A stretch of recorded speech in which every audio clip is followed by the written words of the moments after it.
Buenas tardes, ¿cómo les va? Aquí estamos comenzando otra emisión de Los Días Contados, arrancando una semana en la que hoy, para variar, los chicos no han tenido clase porque es el Día del Maestro, así que inicialmente saludo a todos los maestros que nos están mirando.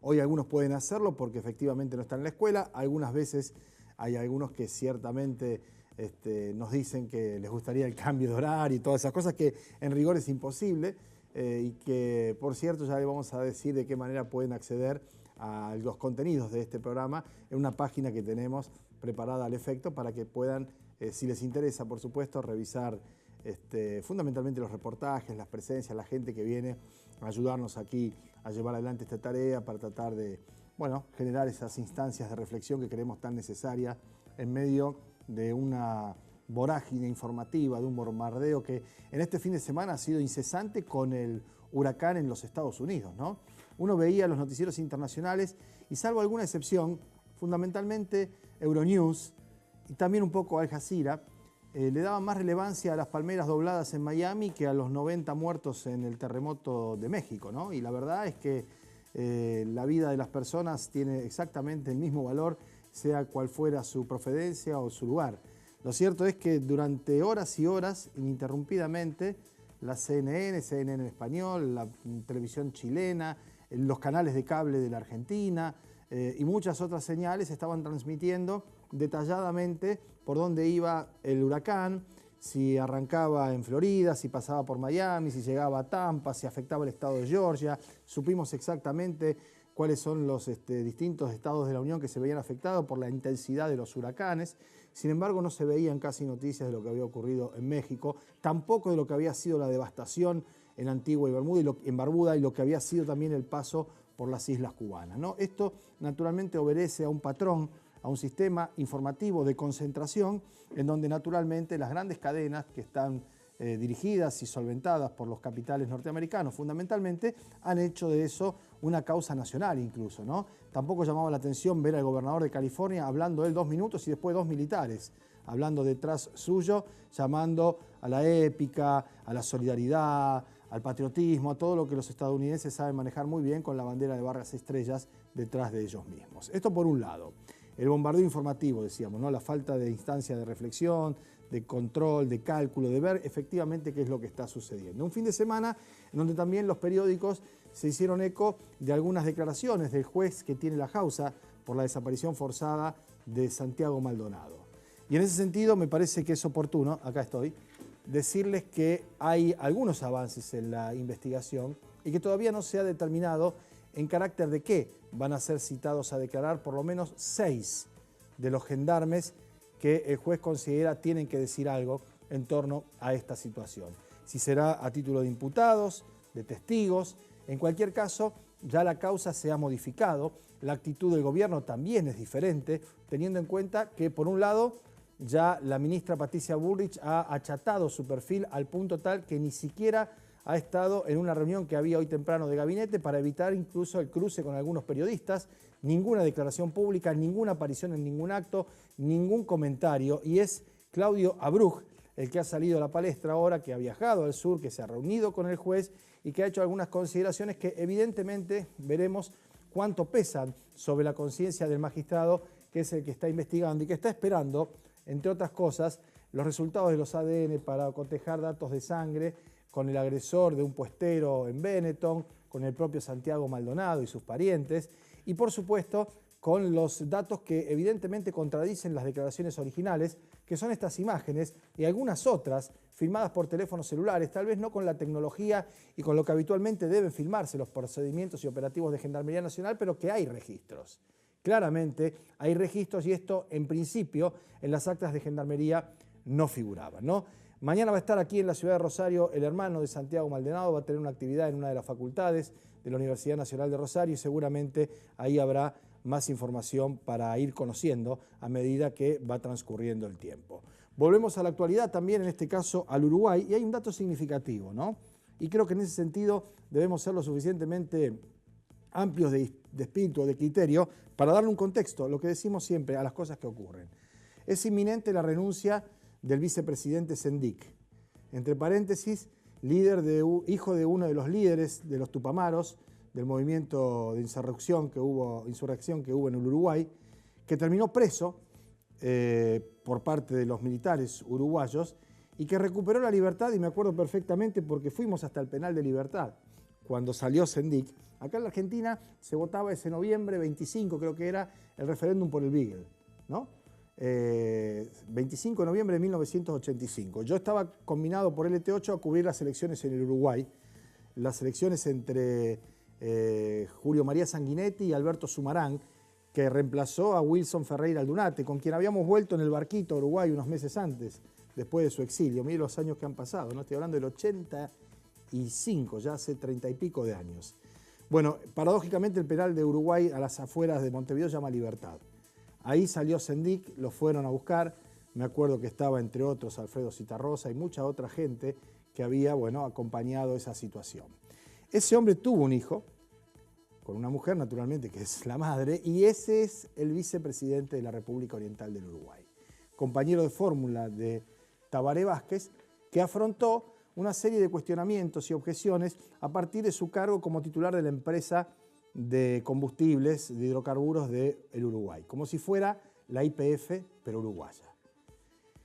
El presidente Tabaré Vázquez dice que él no ha visto nunca en sus años de dirigente político, y ya va por su segundo periodo presidencial, y fue senador y fue diputado, además de ser un reputado oncólogo en toda América, un caso de bullying político contra un funcionario como pasó con su vicepresidente.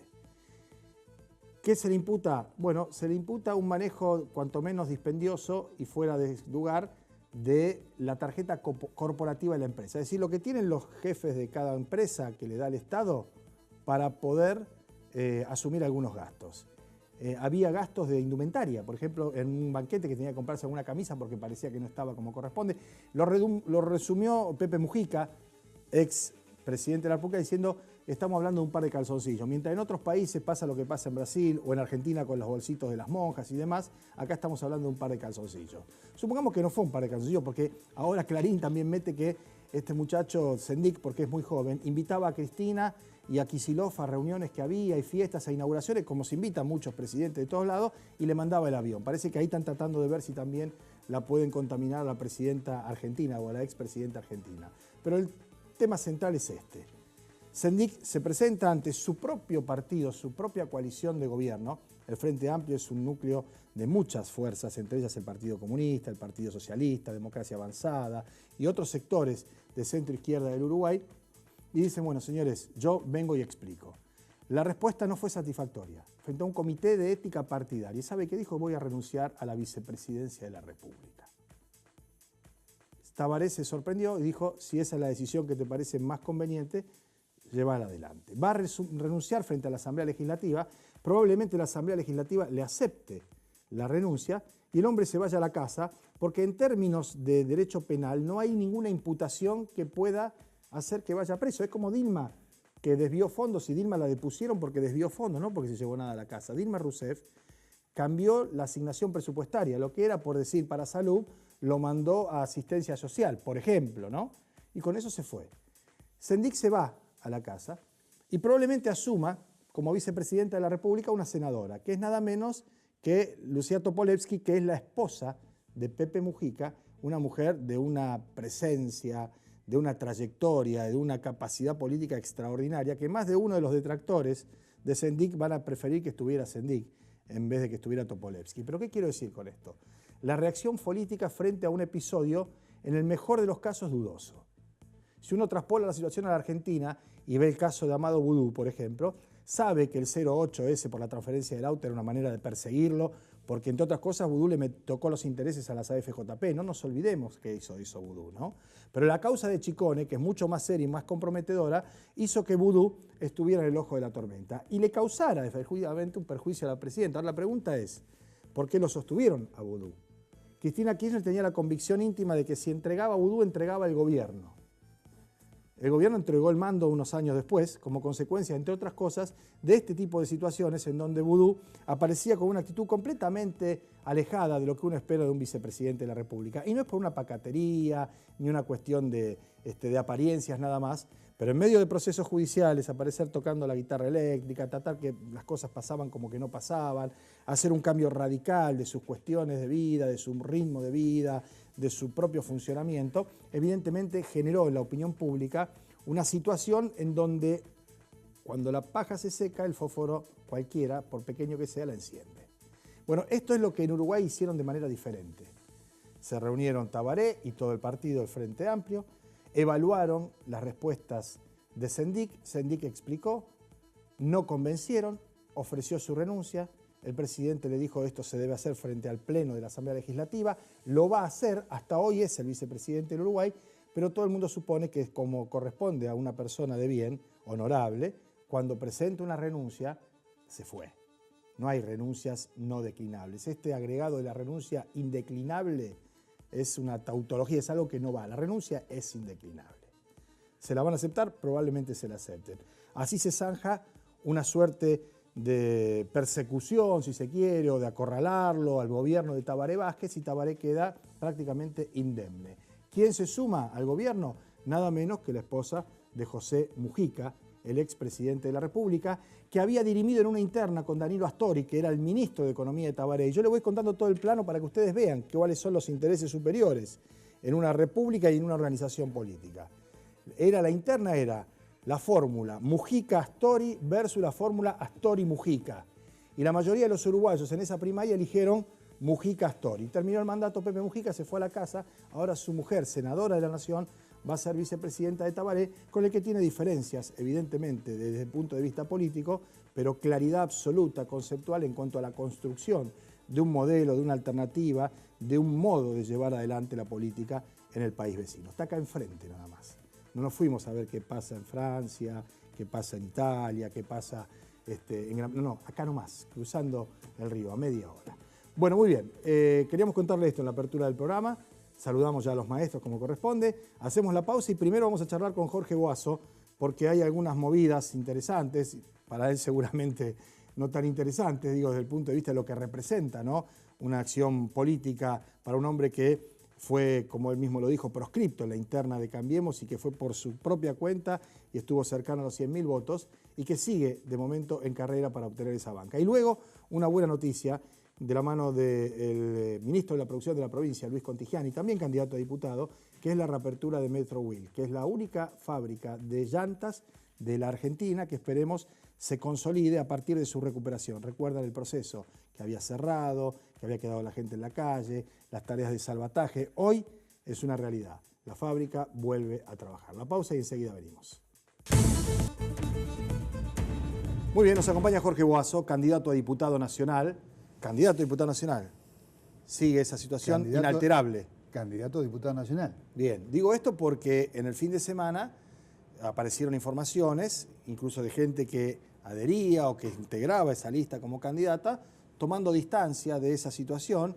No sé cómo es el trámite jurídico, reglamentario para bajarse, porque la expectativa es, bueno, Boazo se baja, Boazo no llega, Boazo se baja. A ver, esto no es un juicio de valor, si quieres bajar, te bajás. Lo que quiero decir es cómo se hace eso o cuál es la mecánica, si efectivamente se toma una decisión de no competir después de haber sorteado airosamente una interna, una primaria, no interna. O sea, la interna no hubo.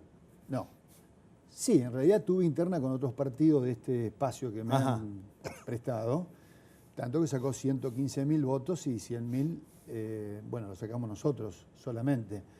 ¿Cómo se hace? O se renuncia o no se va a ratificar la lista o su nombre en la lista. Bien. Cuando se inscribe para las generales, porque nosotros las PASO la habíamos sorteado con creces, sin problema. holgadamente. Bien, ¿y el trámite cuándo se cumplimentaba ese de ir a ratificar la continuidad de la lista? Un día antes, al día que yo le pedí la renuncia. ¿A quién? A Arrasadores. Arrasadores es una candidata que figuraba en la lista. Era la segunda de la lista de la ciudad de San Genaro, que había participado desde el primer momento en la campaña y que hicimos campaña juntos en un montón de oportunidades y que, bueno, el día anterior descubro de que sus convicciones no son muy fuertes, muy sólidas, bastante endebles y por suerte por suerte, lo pudimos detectar, le pedí la renuncia y no es más la segunda. Hicimos un corrimiento natural de la lista porque la verdad que evidentemente le ofrecieron un mejor negocio y aceptó. Y la verdad que en el caso hipotético de ser diputada nacional, una persona que es tan endeble y con convicciones tan frágiles, cuando tenga que luchar contra los grandes intereses, en contra de la nación, cuando tenga que discutir a lo mejor una reforma tributaria, una reforma jubilatoria, una reforma laboral, la verdad que no se necesita esa gente. Le haría mucho mal a Mauricio Macri una diputada como Paula Arrasadora, a la cual le pedí la renuncia. Yo tengo entendido, y esto por colegas que trabajan en el interior de la provincia, que ella hizo alguna referencia a una radio de San Genaro de su voluntad de trabajar con Cambiemos, de asumarse a ese proyecto, y curiosamente, en una radio de San Genaro, atrás salió el jefe de gabinete, Marcos Peña, nada menos, ¿no? En una radio de San Genaro, no es peyorativo para la gente de San Genaro, felicito la producción del programa, pero a nosotros nos cuesta mucho que Marcos Peña hable con nosotros, sin embargo, pudo hacerlo, invitándola a participar, a estar y a trabajar ahí, ¿no? Quiero decir, es una versión diferente la que da. Un acto preparado por el correalismo, fundamentalmente, para tratar de justificar lo que fue un acto deleznable desde el punto de vista ético. ¿Usted quiere saber por qué? Eso es palabra contra palabra. Guasoya dice que vio, evaluó, que quiere saber qué sucede, si se incorpora Cambiemos. ¿Usted me permite pasar un audio? Un audio de esta... El audio que yo le voy a pasar es la voz de Arrasadores, Ajá. a partir del cual, Sí. audio a partir del cual, inmediatamente le pedí la renuncia. Lo ponés cerca del micrófono, porque eso es un audio de una conversación con quién. Esta es un audio de una conversación con alguien, en donde da dos nombres, Gustavo Daverio, que es mano derecha de Corral, y también lo menciona Corral. ¿Escucha? Y después cada uno que saque sus conclusiones. Ayer a la tarde hablé con Gustavo Daverio y no, quedamos que yo voy a hacer la plancha, que no le voy a hacer nada a Boazo, o sea, que haga lo que quiera, y que yo a partir del 10 de diciembre soy lo que Cambiemos en el Consejo. Eso ya lo definí yo internamente, ¿viste?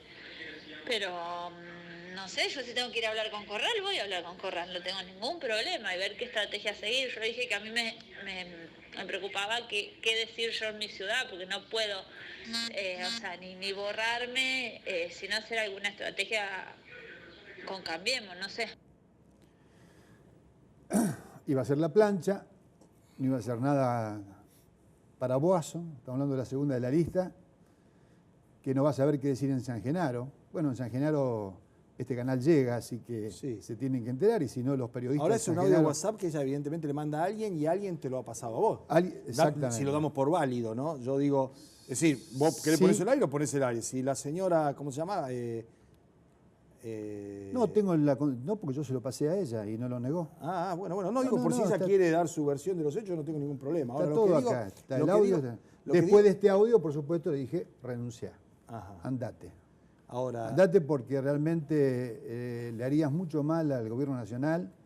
Gente como vos no se necesita en una diputación nacional, una persona que tenga que ir a defender intereses del gobierno con esta convicción moral, con estos valores, realmente le hacen mucho mal a la política. Y estamos hablando de una chica de 34 años, una mujer de 34 años, abogada, concejala de San Genaro. Ahora la elegiste vos para ponerla en ese lugar. Sí, por supuesto. Uno, ¿no? Que se acuesta con chicos se levanta orinado, ¿no? Por supuesto, pero una lista se va conformando también colectivamente, y me la sugirieron otros radicales.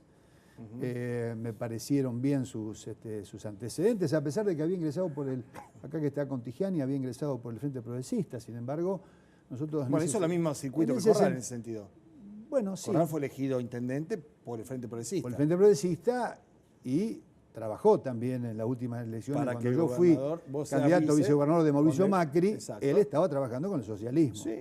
Entonces, todas esas cosas, ¿por qué uno lo cuenta? No es para que la gente diga, se están peleando los políticos. No, esto es política verdad. Gente de estas características son los que después, en la banca nacional, calientan la silla, levantan la mano cuando se lo dice el jefe de turno, cuando quizás hay intereses que perjudican a la nación, votan.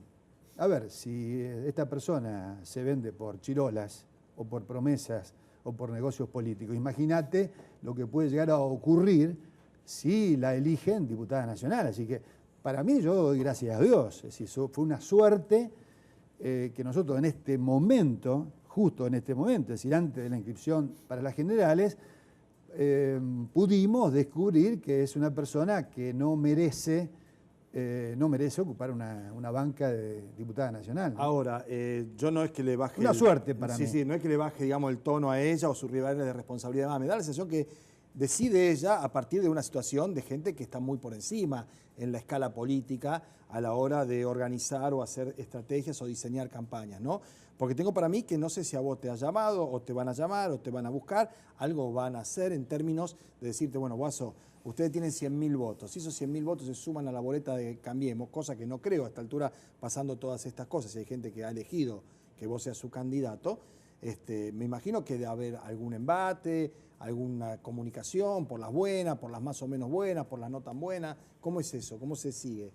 Todas las que te puedas imaginar, pero Boazo quiere seguir caminando por la calle con la frente alta y cuando me cruzo con alguno de mis 100.000 votantes, no quiero que me digan, mirá viejo, ¿cómo es que renunciaste? Yo te voté a vos, porque sos un tipo de carácter, porque creo que vas a ser un buen diputado, porque en Rosario presentaste 4.000 proyectos y quiero que haga algo similar en el gobierno nacional, es decir, en el Congreso, que apoyes al presidente con el ímpetu que te caracteriza y con la capacidad de trabajo, y quiero seguir caminando con la frente alta. Entonces yo voy, no solamente ya dije, y hasta me molesta tener que reiterar algo, que va a ser candidato. Hasta me molesta seguir ratificando que voy a ser candidato hasta las últimas consecuencias, que a Boazo no lo pueden comprar como a esta señorita. Ahora, ¿hay alguna instancia de diálogo, digo, con el gobierno nacional? Con Corral ya sé que no, me dijiste con Corral, bueno, hablas más, no querés saber nada.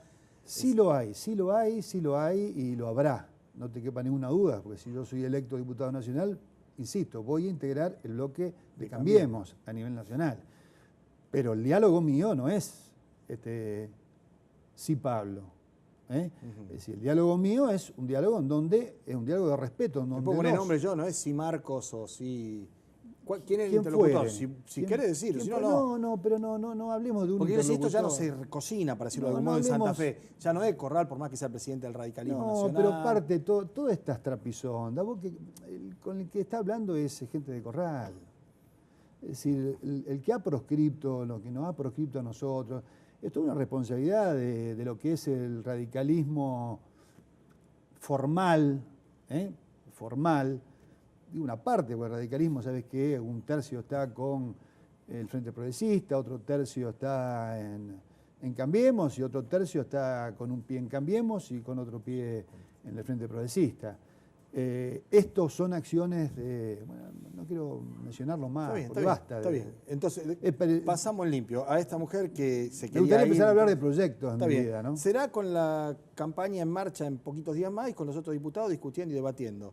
Queríamos, bueno, conocer a partir de las versiones de lo que se publicó el fin de semana en distintos medios, si vos seguías adelante, cómo seguías adelante y cómo era este episodio, Yo ¿no? quise, mirá, me animé, sos el primer medio, hasta ahora el único, que tiene esta grabación, la pasé al aire porque la verdad que hay que sacarle la careta a algunos políticos que la gente tiene que conocer, la diferencia entre unos y otros, entre los que no nos vendemos, ni por un cargo, ni por otras circunstancias, y los que tienen esta conducta realmente abominables, y lo tienen que saber acá en Rosario, lo tienen que saber más en San Genaro, porque San Genaro es testigo,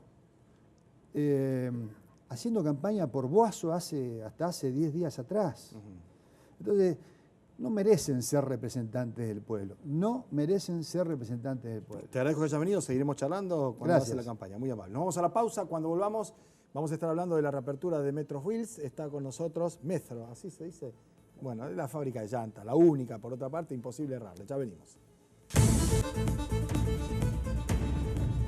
Bueno, muy bien, nos acompaña Luis Contigiani, ministro de la Producción. Decíamos que hoy teníamos una buena noticia, ¿no? Que es la puesta en marcha otra vez después de tantas penas y olvidos, podríamos decir, para citar al tango, de esta fábrica de llantas, única en la Argentina, que está aquí cerquita y que comienza a recuperar la posibilidad de trabajar de primero 15, ¿no? Para ponerla en marcha, limpiarla, dejarla en condiciones y después paulatinamente ir recuperando su laburo la gente que trabajaba ahí en el oficio, que por cierto tiene sus especificaciones, ¿no?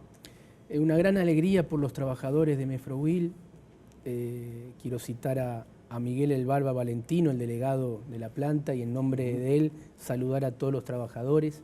Al compañero Antonio Donello de la Unión Obrera Metalúrgica, que ha hecho un gran trabajo como dirigente gremial, a los abogados que han intervenido aquí, el doctor Pablo Serra, entre otros. Bueno, un gran trabajo que permitió llegar a este punto, al día de hoy, ¿no? Entrar a esta nueva etapa de Mefrowill con un nuevo empresario, un empresario santafesino, la familia Chicarelli, titular de Cirubón, una empresa del sur de Rosario, y que está apostando, arriesgando a poner en marcha esta nueva planta. Empresarios que conocen del rubro de la cadena de las terminales automotrices, de las autopartes, que saben hacer esto. Y bueno, tengo esta alegría por los trabajadores y por recuperar una industria nacional para Rosario, para Santa Fe, la única fábrica de llantas de acero. Bien, yo voy a agregar algo que corresponde hacerlo porque es estrictamente justicia. El Estado provincial santafesino ha tenido su cuota parte en la recuperación de esto, porque sin ir más lejos y sin más allá de discurso, de política, de estrategia, puso. Es decir, contante y sonante, que es lo que necesariamente debe aparecer a manera de crédito, de subsidio, de compensación, de anticipo, como para volver a poner en marcha una actividad productiva. En ese abanico de concurrencia de dinero falta todavía, y esto dicho por los propios dirigentes de la UOM, el aporte que comprometió también el gobierno o el Estado Nacional, ¿no? El gobierno nacional no ha cumplido parte del fondo compensador que se comprometió hace muchos meses atrás establecer en beneficio de los trabajadores. Nosotros habíamos establecido un mecanismo donde sabíamos que teníamos 4 o 5 meses de lucha judicial, que finalmente logramos los objetivos y hoy podemos reabrir la fábrica. Y en el medio diseñamos un fondo compensador para que los trabajadores puedan subsistir, ellos, sus familias, en estos meses. Bueno, el gobierno nacional no cumplió en su totalidad este acuerdo, dejó a los trabajadores a medio camino, y aprovecho esto también, este antecedente, para advertir algo tal vez de igual importancia. Necesitamos en esta segunda etapa de una decisión política. Que es frenar la importación. Claro, porque hasta ahora, todos sabemos que las importaciones es una de las variables que está perjudicando a la industria nacional. Claramente. Y a las pequeñas y medianas empresas. Y esta fue una de las variables centrales de la crisis de Mefrowill. Este año que estuvo parada la fábrica, se importaron de diferentes países del mundo unas 400.000 unidades llantas de acero que se tendrían que haber producido aquí en Rosario. Necesitamos de una decisión política de por lo menos un cupo, si no le gusta la palabra cupo. Sí, una parte, una porción de ese mercado. Sea, que vuelva a empezar a producirse aquí en Rosario, ahora, porque a partir de eso, el objetivo es incrementar la cantidad de trabajadores. Ahora, Luis, el tema es, de esas 4.000 llantas que se importaron, ¿cuántas podría producir Mefrowill? 400.000. 400.000. ¿Cuántas podría producir para abastecer el mercado local? ¿Y con qué costos en términos, digamos, de no encarecer el valor final del producto al que se le sume o acople esa llanta, ¿no? Mefrowill en su mejor momento llegó a producir más de 1.100.000 llantas de acero. Estamos hablando año 2012, 2013. En su peor momento, año 2016, llegó a producir 300.000 llantas de acero, ya afectada por los problemas de las importaciones y los costos o la competitividad interna de la Argentina. Claro. Bueno, lo que muestra Mefrowill, más allá de Mefrowill, es que si nosotros hubiéramos dejado este tema a los criterios de la economía de mercado, Mefrowill estaría cerrada, en quiebra, y hubiera sido una más en ese gran cementerio de industrias nacionales que perdimos en esta región a lo largo de los 40, los últimos 50 años de la Argentina. fue fruto de una decisión política de entender que era la única industria nacional, fábrica de acero, que había trabajadores con una gran historia, a partir de una lucha en común con la Unión Obrera Metalúrgica, que desde la política encontramos los marcos, los acuerdos y las soluciones que nos permitió llegar hasta aquí. Bueno, lo que le pedimos al Gobierno Nacional es que tenga una decisión política firme, como lo ha tenido Estados Unidos con el biodiesel argentino, como lo ha tenido también durante más de 15 años con los limones. Bueno, que se anime a establecer un cupo, una parte, un fragmento de esas importaciones para el mercado argentino y rosarino, porque eso va a significar más trabajo y más industria para la ciudad de Rosario. Bueno, se han conocido algunos datos indicadores acerca de la actividad industrial, de la producción, en donde hay más producción pero con menor empleo, ¿no? Donde efectivamente, de acuerdo al rubro que se tome para elaborar esa estadística, se sigue destruyendo empleo industrial y se crece en mano de obra en otro tipo de empleos. Un informe del Centro de Estudios Germán Abdala da cuenta de la creación de nuevos empleos, efectivamente, con remuneraciones inferiores a los 20.000 pesos en promedio, lo cual quita del medio a la mano de obra calificada y a los trabajadores industriales, ¿no? Es decir, estamos en alguna medida yendo hacia un esquema de primarización de la economía con más servicios, con más trabajadores de otras características y no con el trabajo industrial calificado, ¿verdad? A eso agréguele, Pablo, a nivel nacional, el hecho de que computen los nuevos monotributos como empleo nuevo. Ajá. Tenemos una gran cantidad de monotributistas nuevos que el INDEC lo toma como generación de empleo. Si uno del registro nacional limpiaría ese dato, la tasa de desempleo estaría muy por encima del 10% o más del 10% donde se sitúa hoy en la Argentina, que ya es una tasa muy amplia. Bueno, la Argentina no tiene una estrategia en este momento industrial, no estamos creciendo, no hay un proceso de generación de trabajo y riqueza en la economía interna. Estamos manejando todos estos meses, sobre todo electorales, a partir de apelar a un fuerte endeudamiento. Tenemos un problema a futuro complejo, que es un déficit fiscal cada vez más o peligrosamente cada vez más ensanchado. En el 2017 el promedio de las importaciones de bienes de consumo terminado está en el 30%. Esto hace que todas las cuentas del exterior de la Argentina sean todas deficitarias. O sea, compramos mucho más de lo que exportamos y producimos a nivel local, y eso también es una primarización de la economía. Claro. ¿Qué es lo que funciona bien hoy? Minería, cemento, construcción, acero, ligado a la gran obra pública. Nosotros en Santa Fe estamos haciendo obra pública por más de 20.000 millones de pesos y eso tracciona el empleo. Nosotros hemos generado puestos de trabajo en la construcción de manera inédita. Ahora, lo que necesitamos tener en la Argentina es un proceso de crecimiento sostenido a partir de acumular riqueza internamente, especialmente en el mercado interno, más industrias, con más empleo calificado, más agregado de valor, y esa estrategia no se está viendo en la realidad. El gobierno dejó trascender hoy el borrador de lo que podía llegar a ser el presupuesto del año que viene y su intención de tratarlo con el Parlamento en diciembre.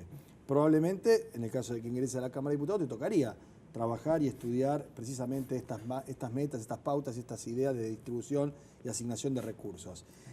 Inicialmente se habla de un crecimiento del 3,5%, de un déficit del 3,2%, algo así, pero de una inflación tan solo del 10% para todo el año 2008. Bueno, creo que es un pronóstico que no se ajusta a la realidad, porque tampoco se ajusta a la realidad el pronóstico de la... Sí, del anterior para este, que iba a ser el 16 o 17%, y ya estamos superando eso a los 6 meses, ¿no? Correcto, me parece la inflación. Me parece que eso no está bien, hay que discutirlo, hay que debatirlo, pero hay otro tema central que tenemos que discutir en la ley de presupuesto, y que si me llegara a tocarlo lo haría con mucha contundencia. En la ley de presupuesto no tenemos noticia de que esté previsto el pago de la deuda del Estado Nacional a la provincia de Santa Fe, estos casi 50.000 millones de pesos. Mientras vemos que siguen inyectando millonarios recursos a la provincia de Buenos Aires a la ciudad de Buenos Aires. A mí me gustaría saber, por ejemplo, qué opinan mis adversarios políticos de este tema. ¿Qué opina el candidato Álvaro Cantar de Cambiemos del Fondo de Conurbano? Él es santafesino, se senta a una banca como santafesino, va a votar en contra de Santa Fe para que le saquen 7.000 millones de pesos en favor del Fondo del Conurbano de Buenos Aires. No va a exigir en el presupuesto nacional que pongan un presupuesto para que el Estado Nacional le pague al Estado santafesino una deuda exigida por un fallo de la Corte Suprema. ¿Por qué tanto silencio? ¿Qué es lo que se va a defender en el Congreso de la Nación? Lo mismo lo digo para el candidato Agustín Rossi y otros candidatos y adversarios políticos. ¿Qué posiciones tienen en esto? Bien, bueno, la idea es que esto se pueda discutir aquí mismo, ¿no? Y con ellos, ojalá, en alguno de los programas que probablemente en semanas nada más, a más tardar, estaremos poniendo en el aire aquí en Canal 5. Así que te esperamos seguramente, ¿sí? Ojalá, gracias, Pablo. Muchísimas gracias por haber venido. Gracias. Bueno, a ustedes también, les agradecemos que nos hayan acompañado. Nos estamos despidiendo, tenemos una semana completa de trabajo aquí en el canal. El saludo otra vez a los maestros en su día, que son psicólogos, médicos, enfermeros, asistentes sociales, acompañantes terapéuticos, bordadores, surcidores, primeros auxilios y todo eso que pasa en las escuelas, que va más allá de lo que se establece a través de una currícula por el Ministerio de Educación. Ha sido un gusto, nos encontramos mañana después de las noticias, como siempre, aquí con Los Días Contados.